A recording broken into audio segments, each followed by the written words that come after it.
Thank you very much, Madam Chair. I speak on behalf of the African Forum and Network on Debt and Development and the Civil Society Financing for Development Mechanism. We commend the efforts to pull together the elements paper based on over 300 submissions. Addressing systemic issues in FFD4 is more than rhetoric.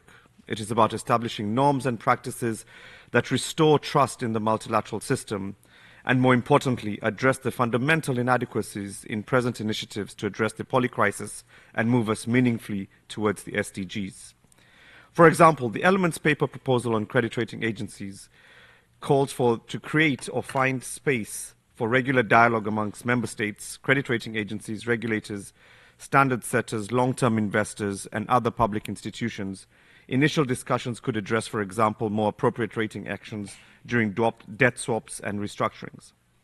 This proposal, however, falls way short of expectations and bears little appreciation of the pervasive role that credit rating agencies that have been articulated by several member states, such as Indonesia, Yemen, Zimbabwe, the Group of 77 in China, and the Africa Group throughout this week.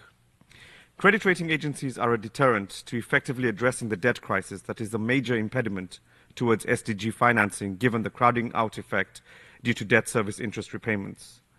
They disincentivize restructuring processes and dissuade countries from seeking assistance for fear of downgrades. Furthermore, the opaque and subjective methodology tends to create bias in ratings and increase the cost of borrowing from international capital markets.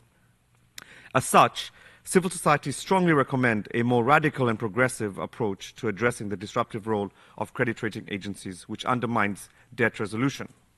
We therefore call, firstly, for the establishment of a universal intergovernmental commission to regulate credit rating agencies, and the UN should lead in the furthering of CRA supervision and regulation. The Commission should further also study proposals such as establishing an international public credit rating agency at the United Nations and provide more transparent and equitable assessments of creditworthiness. And second, under the establishment of a UN Framework Convention of Sovereign Debt that has regulation of credit rating agencies as one of its pillars in setting out both the principles and normative approaches to addressing the regulation of credit rating agencies. Thank you.